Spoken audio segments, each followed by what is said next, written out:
Well, we had some really big announcements here, especially with some sneak peeks that we necessarily weren't expecting, and that's going to be absolutely fun to dive into, so much so that I am literally doing this while at work. The CEO might walk by at any time, and that's just how it is because I am so excited about what we have here. And so we are going to dive into all the big announcements and a little bit more on where this game could possibly go from here. All of that and more right now.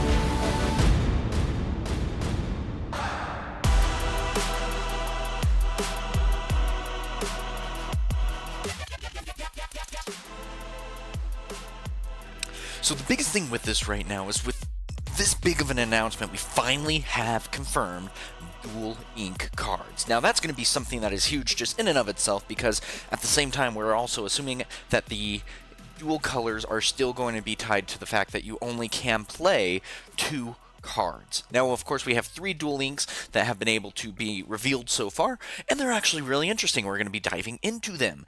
And this is something that is really cool because, we've seen this happening, or, we've been predicting that this has been coming for a long time, and so to finally have this here is a really big announcement. Now, what's going to be interesting about this too, though, is because this is kind of an exciting time to be a part of the Lorcana game because this game is still so new and fresh.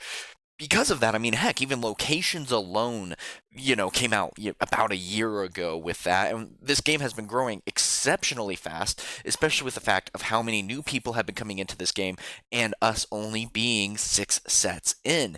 That's not very much, all things considered. And so to really be considering where this is and where the game could be going, it is just a very exciting time. And I was talking to my friend Mikey while we were driving to work together, and we were discussing, and one of the things that I wanted to bring up was the fact that this is almost a way for us as those who have been into card games, Magic the Gathering, Yu-Gi-Oh, or things like that, who have been into those kinds of games since we were kids.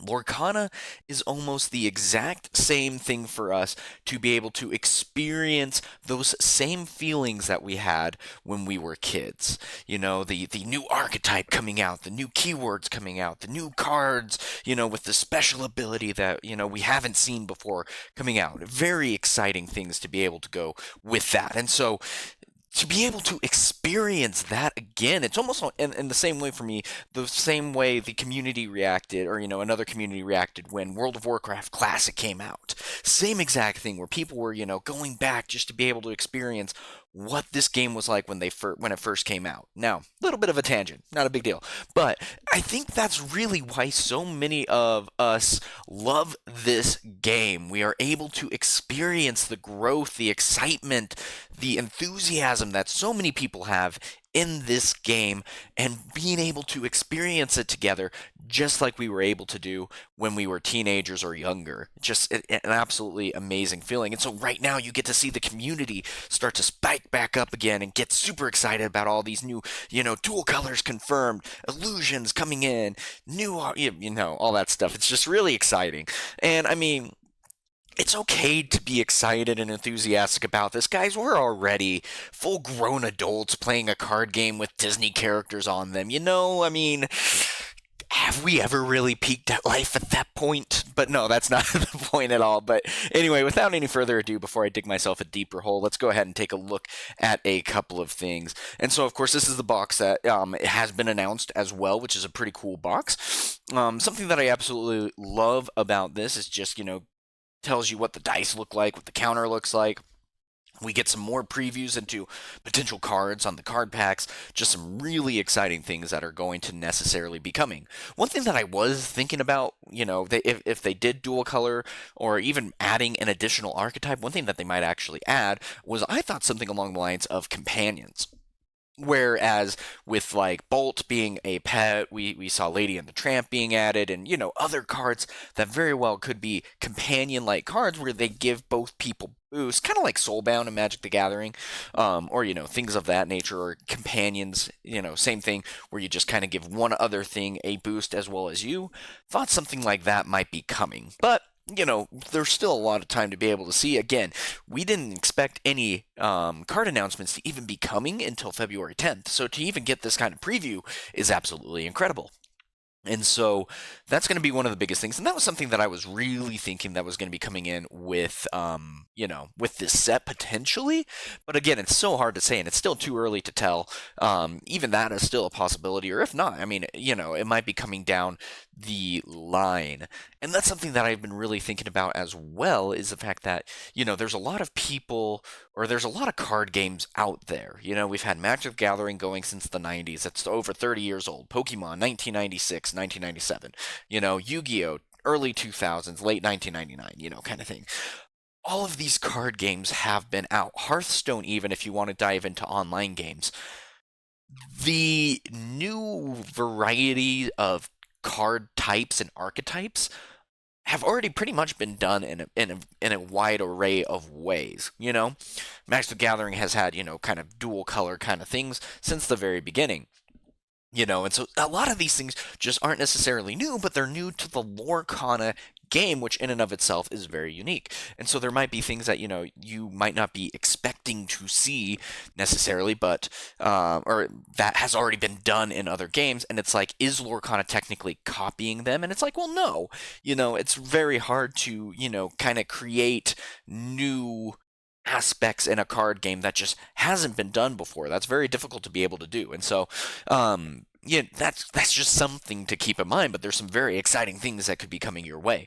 So with that being said, this is the first two cards, and we've had four so far that have been revealed that we get to take a look at. Now, what's really interesting here too is, with Belle in particular, it's like, is she going to necessarily fit in Ruby Sapphire in the meta that we necessarily know and love right now? In the fact of, Sisu's on ice and things of that nature. And it's like, in this case, necessarily, probably not. But one thing that I really do think that these dual colors are going to be adding instead is going to be something completely different, in the sense of being able to open up additional decks to be able to go for. For example, you're seeing that Belle is an inventor as well, duh, kind of thing, but we just got a ton of inventor cards that were even released on last set that didn't necessarily get a lot of utilization, and so it's going to be really interesting if what they're trying to do with dual inks is, yes, it might be able to alter certain deck types and archetypes in this meta, but at the same time, it might even completely open up something completely different for, not just a Ruby Sapphire Sisu on ice, but also a Belle Inventors archetype deck. Really cool kind of stuff that can be coming from that. And it kind of might be the same thing that we maybe saw like with Amber Steel, where we had Steel Song and we had Diggy Diggy Hole and things like that, where multiple color or multiple decks in the same color had the same type of competitiveness with the different advantages and disadvantages that one might be able to experience with their specific card selection. Now, with that though, Belle is a very interesting card. Being able to quest for 3 is a 7/7 at a cost of 9. Now, at the same time, that is a very high cost within reason, but at the same time, with something that has such good ramps, such as Sail the Azurite Sea, T-Pose, and things like that, that can also go into this deck, 9 might necessarily be a very bad cost. And this is almost, in a lot of ways, and we'll dive into the text, is almost like a go-go for Ruby Sapphire, which is kind of interesting, because it says, for each item or the salvage, it says for each item card in your discard, you can pay 1 less to play this character using her shift ability. You have 4 items in your discard? Cool. She shifts for 3. That's pretty good. That can be pretty good. Then on top of that, she has the ability, whenever this character quests, you may put up to... Sorry. Then she also has the ability of, whenever this character quests, you may put up to 3 item cards from your discard onto the bottom of your library, or onto the bottom of your deck, to gain 1 lore for each item moved this way. And that's why I'm kind of saying that this is the go-go of the deck. Just really interesting ability right there to be able to also gain, essentially 6 turn, but you're guaranteeing yourself to be able to do at least 3 when she comes into play, and then if she happens to get Maleficent Dragoned or anything like that, necessarily, she at least was able to gain the 3, and the items get moved back into your deck. Now, at the same time, that does kind of shut down the Tamatoa line, where you do want the cards in the discard so you can recycle them back out onto the field, get the effects, and then also maybe have another target for Hiresham, or you're able to at least get the dime out, or you're able to just quest for a lot with Tamatoa. Things like that, but not necessarily going to be hit now with Bell, who is just going to be adding them back. And so that's going to be really interesting to see, again, what kind of decks are going to be coming out with these cards. Now, at the same time, Beast almost kind of does the same thing within Reason. Now, I've had it, a little bit of an anger issue here, but that's okay, because he has tap and pay 2 to banish 2, and I'm thinking we're going to be saying items here to be able to deal 5 damage to chosen character. That's pretty solid. Just being able to do 5 damage. Now, at the same time, that is a bit of a loss, but to be able to basically have a removal for, basically a cost of 2 and maybe 2 additional for the items that you've already paid to have out onto the field, that could be a good ability there. Now, at the same time, we see that Bell is inkable and Beast is uninkable. And does that necessarily make Beast any more unplayable in this case? And it's like, not necessarily. I don't feel like that you would be necessarily playing 4 of him in that case, just because if you have too many of him in your hand, then he just bogs you down, and there's really no way to be getting with him. At the same time, you could still be playing 4, and you just add more of the fishbone quill kind of thing to at least get rid of those cards if you happen to bog down your hand. And so it's very well that we could be seeing even more of a inventors items kind of deck going on here that goes heavy on the influence here of all of this. And I mean, it's very safe to say that we're still going to be sticking with the 2 colors, locking it down. That's something that's very unique to Lorcana here, and I feel like that's going to be something that's going to be a part of the game for years to come. There's people who are theorizing, of course, like, oh, well, we could have 5 cards or 5 colored decks, or maybe they expand it to where it's 3 colored decks. And it's like, yes, I could necessarily see that. That would be maybe if the game got too stale. But at the same time, Ravensburg has done such a good job at being able to keep this game fresh and active.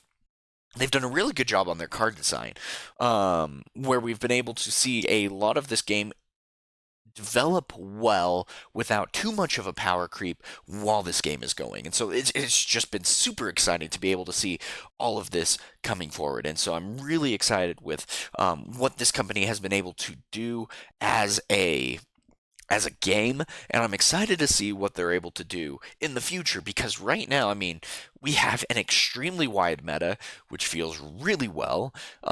It's not too fast of a game, and there still is a lot of strategy. Aggro is still able to have its place in the meta, while more mid-game decks are able to still, have some great assets to be able to, potentially place. Heck, we saw at the NA Championships that we had literally over 10 different types of decks that were brought to the NA Championships. Like, that's absolutely crazy to consider. And I mean, sometimes that's very difficult to maintain in a card game. I mean, we just saw in Star Wars they had literally one deck at their kind of championship style of tournament. I forget what they're called, but they literally had like 70% of the show was one deck. And they ended up banning that card to open up the meta, which helped a lot. But the problem is, then that many people ended up being out of a deck that they had literally spent their hard-earned money to be able to do. And we saw kind of something like that with Bucky, for example. And, Ravensburg, instead of banishing him and reprinting him instead, decided to do an errata, which was that necessarily the best move? No, not in my opinion. They should have just banned and then reprinted him in the next set with the better text and, changes to cost and things like that. So, I mean, yes. The biggest thing is, though, they are allowed to make mistakes. This is their first ever card game, really, or at least trading card game. I mean, we've seen the board games that they've designed and things like that, and Disney did a great job in selecting them to be able to develop a card game. And so it's just been really cool to be able to see what they've been able to do, and these cards are just absolutely exciting. Now, with that, of course, we have an Iago. what is really cool about this is that he is a new type called an illusion. Now, that's going to be interesting because, we could potentially be getting, maybe a sorcerer illusionist type deck archetype that goes on with this, where you're running, amethyst steel with something like this. Now, Iago has a very interesting thing. When an opponent chooses this character for an action, banish them. And that's going to be really interesting too, because we have a lot of removal per se in this meta. Especially steel. Um, you know, Ruby has a decent amount, kind of thing too, and things of that nature. And that covers a wide variety of the decks in this meta right now. And so having an action that then targets Iago will automatically banish him is a very interesting idea here.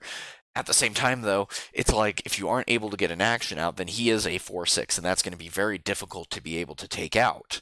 And so it's like if you don't have those kinds of options, a 4 is a very good number for you to be able to have, because that is such a hard ability to try to get over. Medusas don't necessarily target Iago. Brawls, and you might target with like and along came Zeus, and while that already deals 5 damage, and you're spending a 4 cost, or you're having someone sing to deal damage to Iago when he's just going to disappear anyway, that hurts. And it's like, well, the only viable thing at that point is like maybe a fire the cannons or things like that. And so I'm really interested on what you guys think about Iago here, especially the fact that he is evasive, one-shotting a genie or things of that nature, and anything that is he's just gonna be a very great way to control the board. And unless he's targeted, there's a lot of things that are going to have to go into him to be able to take him out, and that's a little scary, but that's okay. Now, this is the tough part, just because they are teasing us here. They are teasing us because they reveal one card, but they don't reveal the other, and it's like during something when one of your illusions is possibly banished, you may return that illusion back to your hand. Is that possibly what they're saying? I mean, and that's going to be insane considering that Jafar is a 4 cost. Now, I'm also wondering if that means he's going to be like maybe a 2/3, maybe a 2/4 in that case. I couldn't necessarily see him having a whole ton of attack. Maybe a little bit of willpower, maybe a 1/4, maybe a 2/4 would probably be the max that I would expect. Because why? Well, normally sorcerers and things like that might not have the highest amount of attack, or at least illusionist sorcerers, but their illusions are the powerhouses of not the cell of the of the deck, of their ability. Their illusions go out and do the work for them. In Flesh and Blood, for example, there was a really good sorcerer who she dealt with dragons and everything, and her dragons did all the work for her, kind of thing, and the dragons were the powerhouse of her ability. She was still good, sure, but she wasn't necessarily the thing that really made the deck great. It was the fact that you were able to summon very, very powerful dragons and illusions to be able to take down your opponent. And it feels like this is probably going to be the same thing here, and that might be really cool, especially with Jafar even being in the following set after this. There's a lot that could be going on here. And so, illusion, amethyst steel, that could be scary, especially with all the removal that steel already has. There's a lot of options here that I am just so excited for. Now, with that being said, this was also a very interesting take that I really just kind of want to dive into. Now, what are your guys' thoughts on this? They should have made exert abilities be able to be activated the turn the character is played, same as items. The character would be immediately vulnerable to challenges, so it would be balanced out. Plus, if you had to pay for the ability, you'd have to wait to play it off of curve anyways. I think this misstep in a design makes a bunch of awesome cards and immediately unplayable in the bulk, and essentially puts cards into you either do something on play or you're mid territory. And it's like, this is a very interesting idea because we've kind of seen, the game play with this a little bit in the sense of Bodyguard. Now, at the same time, we've kind of seen them also not play with this exactly, for example, with Prince John, where when he comes in, or Muses, for example, When they come in, it's like, hey, by the way, I have ward, I have this ability, I'm not even exerted. Oh boy, good luck. And it's like, unless I quest, you're trapped. And I get this ability regardless. And I do think that this is a good way to be able to balance the game where it's like, yes, do you want to take the risk of having a character out on the board being exerted so that they get their activated ability, but they could be taken out? You know, if a fox comes out and attacks them and takes it out, cool, awesome, great. Or if you see that you have a bigger advantage in this moment, and they might not have a lot of characters out on board, and you're able to play a character and get ahead that way. And so it just seems like, yeah, it would be a really cool way to kind of get more interaction and to even kind of make the game a little bit quicker without also breaking the game as well. And so it's a very interesting idea. It might be something that they do implement in the future, and it would just be a matter of being a rule change where not necessarily it even needs to be on the card per se, but that, you know, just in the rules, if your character has a ability that can come in once it is exerted, it just comes in exerted if you so choose. And that could be a really interesting idea. So what do you guys think about this? And also, what do you think about the new cards and the new set so far that we are going to be talking about? This video has already been, I think, long enough, even though I do want to dive into possibly how, like, Bolt, you know, could be a, you know, Amber Steel or card or something like that, you know, or other card possibilities. But I feel like this video has kind of gone on long enough and we've hit a lot of tangents. But with that being said, guys, go ahead and let me know down in the comments below. Really excited to hear about this from all of you. And until next time, have a good one.